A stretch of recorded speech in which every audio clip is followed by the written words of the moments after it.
Good morning, everybody. It is I, Stippling Vaughn, and I am hard at work here at my local dive bar.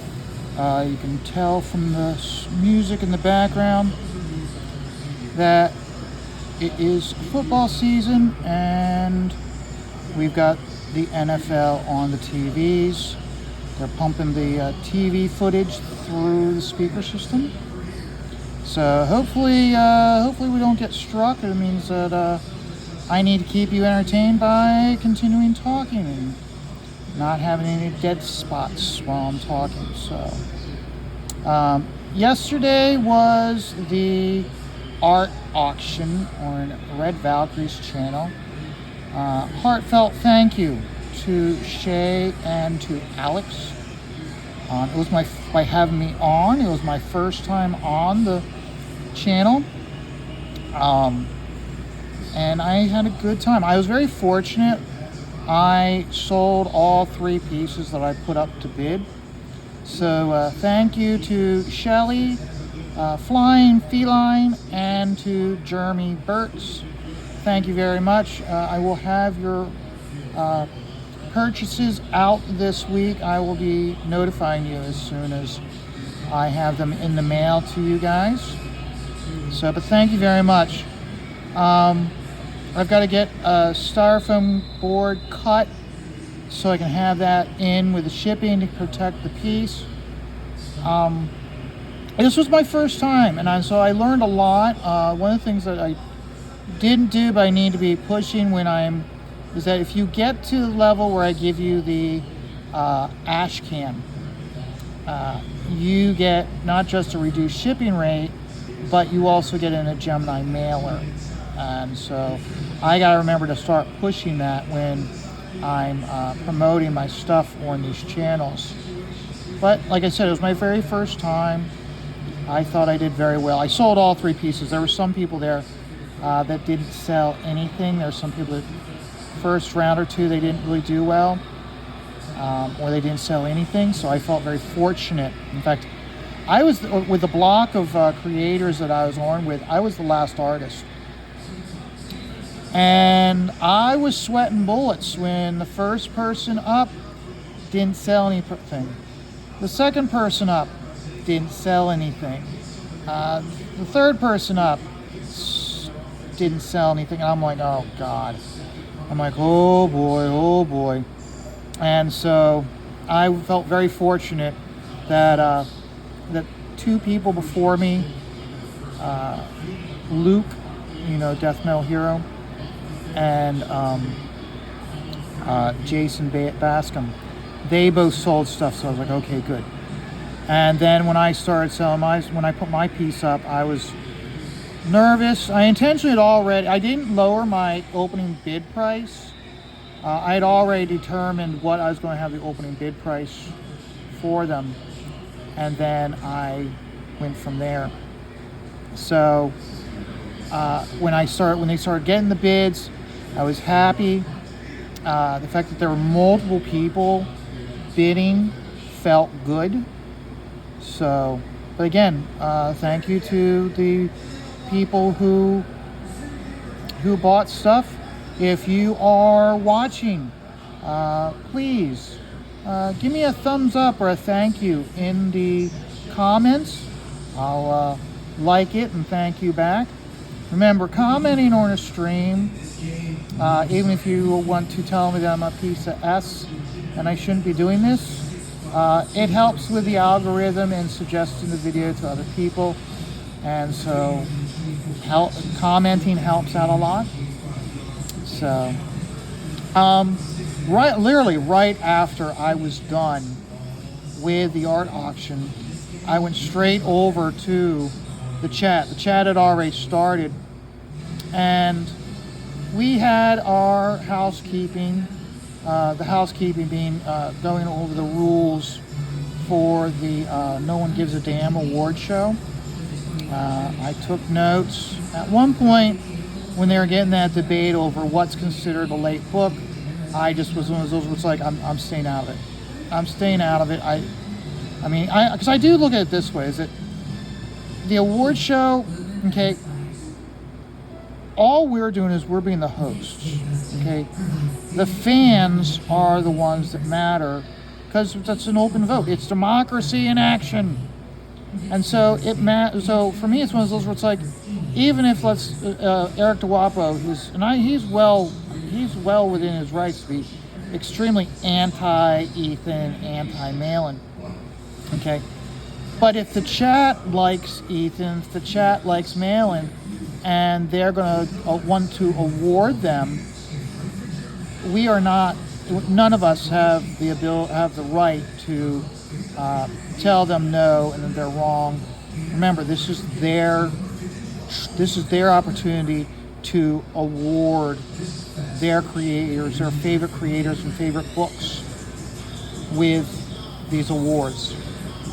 Remember, all I'm doing, like, I'm the one that goes through and makes the little diploma, the certificate of achievement. I'm the one that's sending them out. All I am is a office worker at that point. You guys are the ones that are doing all the work and basically making certain that these artists are properly awarded. And that's where it comes down to also, is that once we have the nominations determined, it's up to the fans if you are a die-hard Joe Sontag fan and you want his book or the category that he's in to win, it's up to you guys to spread the word and to basically campaign, not gerrymandering or electioneering. Okay, you guys are the ones that are going out. You're the ones that's going to be commenting and reposting and encouraging people. Hey, Joe Sontag deserves this award. You need to be voting for him on this day. I mean, that's what you guys have to be doing. Okay, so, but oh wow, the game's already started. Oh, okay. The game that's playing must be over in England or somewhere, because the game's already started. It's in the third quarter. Baltimore's ahead of Tennessee. So, and then we got into the subject of the Chicago Con after we were done with going over the rules for the award show. I had heard about the announcement, didn't really pay too much attention to it. The reason why I wasn't paying any attention to it when they first were making the announcement and all this stuff, and consequently didn't know about the backlash, is because I have no intention of going to Chicago. My funds are limited, and we have a big vacation in 2024. You know how you have those, like, you know how you go on vacation, but you have that one vacation a year that's bigger than years past? That's the vacation we're taking this year. And so I have no intention of going to Chicago, and I've never ever had any desire to go to Chicago. Nothing against the Chicago people. Of course, right now, with them becoming a communist state under Brandon Johnson, I really have no desire to go to Chicago. So them announcing they're going to Chicago doesn't really mean anything to me. Now, I understand that there's pushback. Apparently what it is that Shane, Ethan, and John Malin, they're doing like a 3-gate triptid, I can't pronounce it, cover. So it's an interlocking cover, and all three of them are doing it. Apparently there's a lot of pushback, how I don't want to have to back this and and you guys should be able to do it on your own. You've got enough money over the years. I don't want to get into that. Okay, what they do and how their business plan is their business plan. My personal feeling is I don't think they're going about it right. Okay, I'm looking at it now. Full disclaimer, I've never been to Chicago Comic-Con, I've never been to the New York Comic-Con, I've never been to San Diego Comic-Con. I don't know how big these shows are. The biggest show I've ever been to is the Baltimore show. And it's pretty big, and I like the Baltimore show because it's about comic books. It's not a going to. You're not going there to see the celebrities. You're not going there to see the retired wrestlers. Okay, you can go to your local rinky-dink cons to see those people. I go there to see the artists. And from what I understand, the Chicago Con is essentially a bigger version of the Baltimore show. Okay, so I'm going to use the Baltimore show as the example. Okay, now the Baltimore show, what they do each year is they have a yearbook honoring a certain character or a certain creator. And all artists who are attending the show, they can create a pinup of that character. Many times they do it like they'll do it along with their own characters to do self-promotion in the yearbook. So, and one of the reasons why they do that is the idea is to get the fans to go around to each artist to have them sign the book. And when by getting them to go around to these different tables to sign the book, there's a greater possibility of getting these fans that normally would never have a reason to go to your table and see what and see what you have. So like Jamal Igle, not Jamal Igle. I'll use David Peterson. David Peterson has Mouse Guard. Okay, he's always in the yearbook, so it gets people to go to his table, and he can introduce people to his product Mouse Guard that normally may not go to his table. So it's a great way to help self-promote, while at the same time also all the artwork is auctioned off for the Heroes Initiative, which is a really good cause. So you have the ability to get these artists to take part in that. So why not do something similar to that? Instead of crowdfunding a book that's going to have like a reprinting of Blood Honey or a reprinting of Godlike, okay? Have the yearbook, okay? Each one of you create a 5-page story. A 5-page story that we don't need to read to follow the main story, but it's broadening the universe of the characters they live in. So let's say Shane does a 5-page story, and all it is a 5-page story of two of the Rexes beating the living hell out of each other. And then maybe there's there's a narration dialogue by the little Blidget, and he's talking, and he's quoting, he's explaining Darwin's theory of relativity as it relates to the Rexes, okay? And it's just a short 5-page story broadening the world of Glorious Rex, but those that back the book don't need to buy it, okay? Then you have, and then right immediately after that, they have a full-page ad for their channel, okay? Because remember, a lot of these guys are now making their money off of their channels. So you're giving the comic book fans something new. You're helping to get those fans that are at the show that don't know about your channel to pick up, to maybe start watching your channel. And then throughout the book, okay, so you've got 5 pages of story, 1 page of an ad for your YouTube channel, and then you have pinups by smaller artists, smaller creators. Because I can see, like here's the thing: even if Ethan and Mail and them, we're not going to this show, okay? Joe Sontag, he's definitely going to be going to this show. Phil Diaz, he's definitely going to the show. There's other small creators. I'm sure Jason Baskin would probably end up going to the show. But you would have all the smaller creators, and by having pinups in their books, what it does is it'll make the fans who, when they buy this book, go around to these other creators to get them to sign the book, and then when they're all done, okay, when they get all the signatures, it's kind of like a scavenger hunt, but then when they have all the signatures, they go back to the booth at the show, and they've got a print. Okay, maybe it's instead of doing a triptych, three cover page, maybe it's a jam piece that's essentially 2 full size, so it's a double page spread.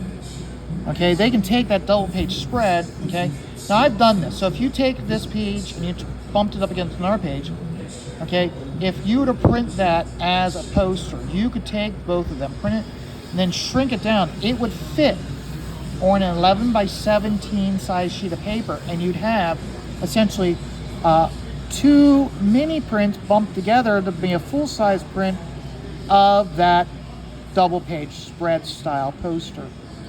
And you'd have it with, say, let's say a gold trim around it. Okay, only way you can get that one with the gold trim is if you get all the signatures. Okay, and then you could have like that print available for sale without the gold ribbon, and you'd still have, so you'd have that income coming in for the people who don't want to search out all these creators, but you gives an extra incentive to these fans to go search out all these other creators that normally they would not have. They don't know about their channel, they don't know about their book. Helps them, because like, well, again, we use Joe Sontag or the Diaz brothers. Okay, the Diaz brothers have multiple books, so if they've got a pinup in it, you're going to be driving traffic.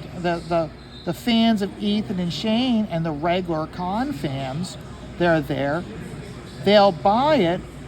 They'll go to their booth to get them to sign it, and then see their books. Give them a chance to, hey, you signed my book. Are you a fan of Are you a fan of the Lost Pages? You're not? Well, look what we have here. We've got 3 issues of the Lost Pages here. We've got a con special. Normally it would be X amount of dollars. We're going to give you at a reduced price of this amount of dollars if you buy all 3 at the con. Because remember, this is all about commerce. Okay, and let's be honest, Ethan and Shane and Malin, they're going to do something like Nick Rekieta, and they're going to like rent out an auditorium, sell tickets for like a live Jack show, a live Baller show. Okay, they're going to sell tickets just the way Nick Rekieta does, and they're going to do well. Okay, but remember, the strength of CG is the diversity of books and the diversity of creators. Okay, and when you have all these other creators that are going to be at the show and have the ability, okay, think about the goodwill that this is going to give you as Shane, Ethan, and Malin. Okay, it's one of those like, hey, we're doing this for the fans, but we're also doing this for our fellow creators to help them out. We want them to have campaigns as big as ours. We want them to have a fan base as big as ours. So I do see where having something like this, having a yearbook with a scavenger hunt to get all the signatures, is going to be a lot more beneficial to them than what they're right now proposing. I know they're getting a lot of pushback. Again, only thing really I know about this pushback is what was brought up on the chat last night. I've not really been following because I don't care. Like I said, I'm not going to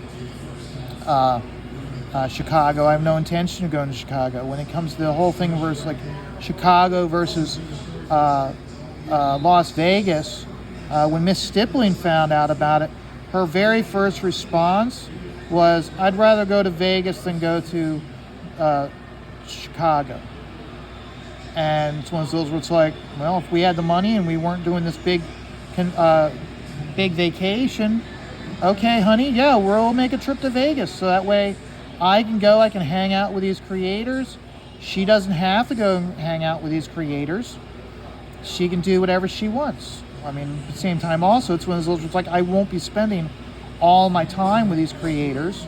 It's one of those where it's like, okay, my Miss Stipley wants to go to Guy Fieri's restaurant. That's where we're going to go eat. Have fun. I'll check up with you guys later. She wants to go here. She wants to go there. I'll see you guys later. Honey, the guys are doing. They've got this plan. Oh, I can go to it. Okay, thank you, honey. And no, I'm not. I'm not a simp for my girlfriend.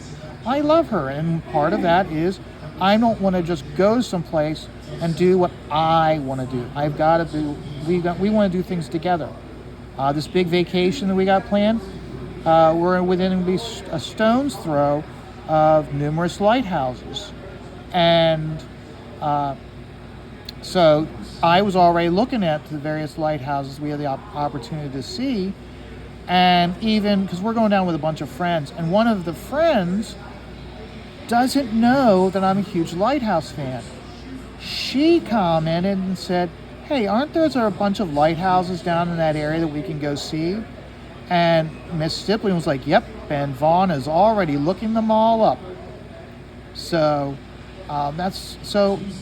we would be going to Las Vegas long before we go to the Chicago show, and it has nothing to do with the fearing for your life because of communist mayor Brandon Johnson. So, but okay, guys, I'm getting done now.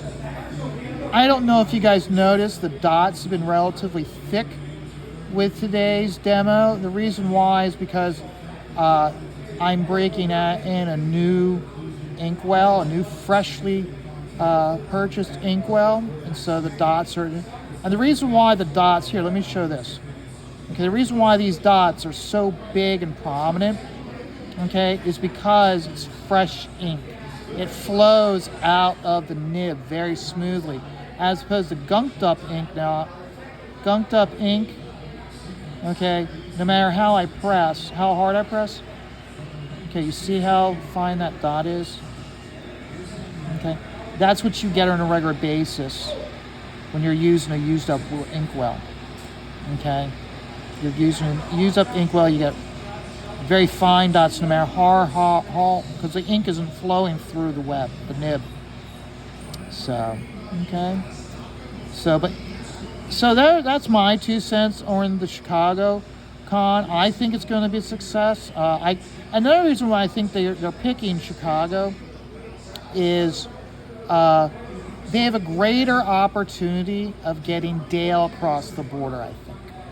Remember, Dale has a felony on his record, I think for like shoplifting one item when he was young, and I think it was back when he was a band member, and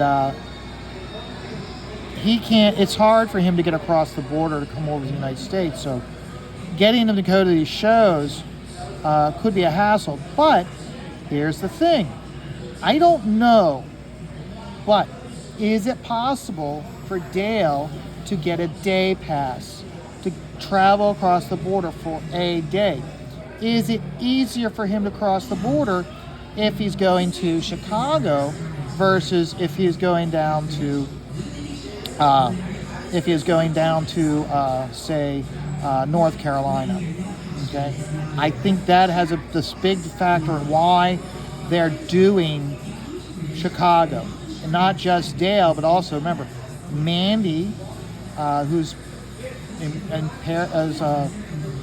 she's a big part of the ballers. Okay, she's in like Missouri. Okay, it's going to be easier for her to travel because remember she's got kids, so it's going to be easier for her to go there as opposed to going to Vegas or Tampa Bay again because of its proximity. So I think the location, when you look at all the other creators, I think it makes sense. But again, also I think that it's important that they do something instead of what they are doing. My advice, my opinion, is I think they should be doing more along the lines of. I think they should be doing more along the lines of a yearbook thing to get more people to go to see other creators. I think that's going to be much more beneficial. I think that's going to be much more publicity-wise, within this toxic environment of social media, I think it would go better that way. Okay? So that's my 2 cents. Take it as you will. But I'm going to get back to working on this. I'm going to do my time-lapse video. My Sunday time-lapse videos have not been doing that great. So if you watch the time-lapse video, please, again, give it a share, give it a like, and help out. Because it's weird. So ever since the football season started, my views of the shorts has dramatically gone down.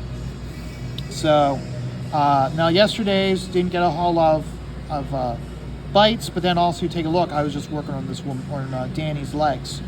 So today I'll be working on her abdomen and breast area, and then moving on over here.